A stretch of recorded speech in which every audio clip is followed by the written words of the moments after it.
When I was 8 months pregnant, my husband demanded $50,000 for a fake business deal. I refused, telling him the money was for our baby's future. His face turned red with anger as he shouted, "You can't say no to me. You will give me the money." When I stood my ground, he lost control. In a furious rage, he slapped me hard across the face, tied my hands with a rope, and forced me onto a horse. Despite my pregnancy and the freezing cold, he left me outside, saying, "You'll stay up there until you agree to my demands." But what happened just moments after he walked away will leave you absolutely stunned. Hello, my name is Sophia, and I'm 28 years old. A couple of years ago, my life seemed perfect. I had a stable job at a software company, amazing colleagues, and dreams of building a happy family. That's when I met Adam, a charming and confident man who worked in the finance department. Adam had an impressive way of talking, and his sense of responsibility drew me toward him. We started talking over lunch breaks, then spending evenings together, and before I knew it, we were deeply in love. Adam was 3 years older than me, and his maturity gave me confidence in our relationship. When he proposed, I was thrilled. I thought I had found the perfect partner who would support me and build a future together. Little did I know that this decision would take me on a journey filled with betrayal, survival, and eventually revenge. The first few months of our marriage were wonderful. Adam was attentive and caring, always making me feel like I had made the right choice. I left my job at his request, as he assured me his income was enough to support us, and he preferred his wife to focus on the home. Though it was a big adjustment, I trusted his intentions and started building our life together. A year into our marriage, I discovered I was pregnant. It was the happiest moment of my life. I had always dreamed of starting a family, and I couldn't wait to share the news with Adam. That evening, when he came home from work, I greeted him with excitement, holding a small gift box containing the positive pregnancy test. His reaction, however, was nothing like what I had imagined. Instead of being overjoyed, Adam frowned and sat silently for a moment. Finally, he muttered, "A baby? Do you know how expensive this is going to be?" His words cut deep, but I tried to brush them off, assuming he was just caught off guard. Over time, though, his behavior became colder and more distant. He no longer showed the care and attention he once did, and I started noticing changes in his attitude. As my pregnancy progressed, Adam's behavior grew increasingly erratic and distant. He often stayed late at work, and his usual charm had given way to frustration and bitterness. One evening, as I was folding baby clothes I had just purchased, Adam stormed into the living room, holding a set of documents. His face was tense, and I could sense trouble brewing. "We need to talk," he said, dropping the papers onto the table. "What's wrong?" I asked cautiously. "I need $50,000, he said bluntly. "There's a deal at work I need to close, and I need the funds to secure it. If I don't, my career will be on the line." I stared at him in disbelief. "Adam, we don't have $50,000 just lying around. The savings we have are for the baby. I'm 8 months pregnant, and you're asking me to sacrifice our child's future for your career?" Adam's jaw tightened. "This isn't just about my career, it's about us.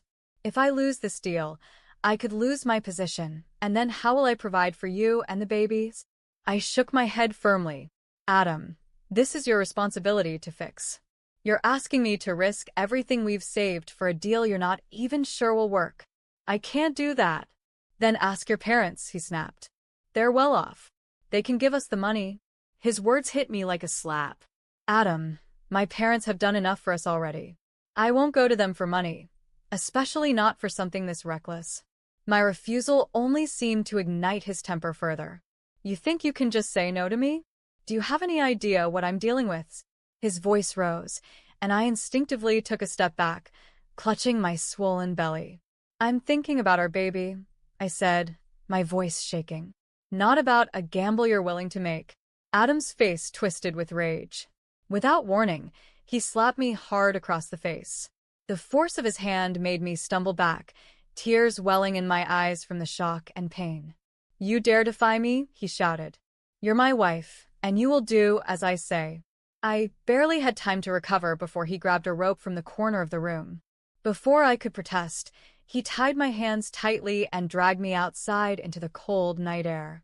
My heart raced as fear gripped me. Adam led me to a horse in the yard. "You're going back to your parents," he snarled, his voice venomous. "Let them deal with you since you're so loyal to them." He forced me onto the horse, his grip iron-like as I struggled helplessly. Tears streamed down my face as I thought of the baby inside me and the danger we both were in. Adam stood there, staring at me with cold fury, his words cutting through the silence of the night. "You'll regret ever saying no to me," he said before turning and storming back into the house, leaving me tied and helpless.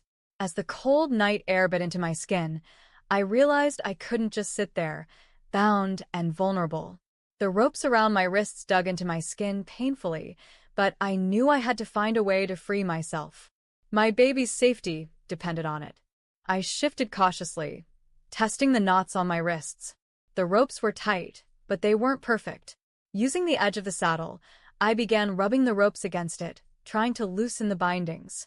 It felt like hours, but eventually, the fibers began to fray. My wrists burned, but I didn't stop. Finally, with one last tug, the rope snapped, and my hands were free. I quickly climbed off the horse, careful not to lose my balance with my heavily pregnant body. My legs were shaky, but adrenaline coursed through me, keeping me focused. I glanced back at the house, terrified that Adam might return. Not wasting another moment, I began walking down the dark road leading away from our home. My heart pounded in my chest as I clutched my belly, praying that my baby would be okay. The night seemed endless, but after what felt like miles, I saw the faint glow of headlights in the distance. Desperation overtook me, and I stumbled into the road, waving my arms to signal the approaching car. The vehicle screeched to a halt, and the driver, a middle-aged man with kind eyes, rushed out. "Are you all right, ma'am?" he asked, his voice filled with concern as he noticed my swollen belly and tear-streaked face. "Please," I whispered, my voice trembling. "I need help. My husband, he tried to hurt me." Without hesitation, the man helped me into his car and drove me to the nearest police station. During the ride, I clung to my belly, silently assuring my baby that we were safe now. At the police station, the officers were quick to act. They took my statement and assured me they would investigate Adam's actions. They arranged for a doctor to check me and the baby to ensure we were unharmed. Thankfully, aside from a few bruises and the emotional trauma, my baby was still safe. One of the officers asked, "Do you have somewhere to go? Family or friends who can take you in?" Through my tears, I nodded. "My parents. They live about an hour from here. Can you help me contact them?" The officers arranged for me to be transported safely to my parents' home. The relief I felt when I saw my parents' faces was overwhelming. My mother embraced me tightly, and my father promised to protect me no matter what. That night, I finally felt safe, but I knew this was far from over. Adam had crossed a line, and I wasn't going to let him get away with it. The days that followed were a whirlwind of emotions. I was relieved to be safe at my parents' home, but the trauma of what Adam had done lingered in my mind. Every time I thought about the slap, the ropes, and the horse, my anger grew. I realized I couldn't let him walk away without consequences, not just for me, but for my baby. My father, a retired lawyer, sat with me one morning over breakfast. "Sophia, we need to approach this systematically," he said. "Adam has committed serious crimes, domestic violence, endangerment, and emotional abuse. We'll gather evidence and build a strong case." With his help, I started collecting everything I needed. I had my medical reports documenting the bruises and stress from the incident, along with my written statement at the police station. I even had text messages from Adam where he had insulted and threatened me in the past. My father also recommended filing for divorce and demanding custody of my unborn child to protect us from any future manipulation by Adam. A week later, with my father's connections and the help of a skilled attorney, I filed 2 separate cases, a criminal case for domestic violence and a divorce case with child custody and financial compensation. The criminal case focused on Adam's actions, His physical abuse, the way he tied me up and left me helpless, and his reckless behavior toward my pregnancy. My attorney argued that his actions put both me and the baby in grave danger, which warranted a severe punishment. For the divorce case, I demanded full custody of my child and a substantial financial settlement for the emotional and physical trauma I had endured. When the court hearings began, Adam showed up with a lawyer, but he looked nervous. He had likely underestimated me and thought I would stay silent. In the courtroom, my attorney presented a clear and compelling case. The police report, medical documents, and my testimony painted a vivid picture of the abuse I had endured. My father had even tracked down Adam's financial records, revealing that his demands for $50,000 were part of a pattern of reckless financial behavior. When it was Adam's turn to testify, he tried to deny everything. "I never hurt her," he claimed. "She's making this up to ruin my reputation." But his lies quickly fell apart when the evidence was presented. The judge listened intently as my attorney laid out every detail of the abuse and financial exploitation. After several hearings, the court reached its decision. Adam was found guilty of domestic violence and sentenced to 3 years in prison. The judge also ordered him to pay me a significant amount in damages for emotional and physical trauma. In the divorce case, I was granted full custody of my baby, with no visitation rights for Adam. The court recognized the danger he posed and ensured that I would not have to deal with him again. Shortly after the court proceedings ended, I gave birth to a healthy baby boy. Holding him in my arms for the first time was the most beautiful moment of my life.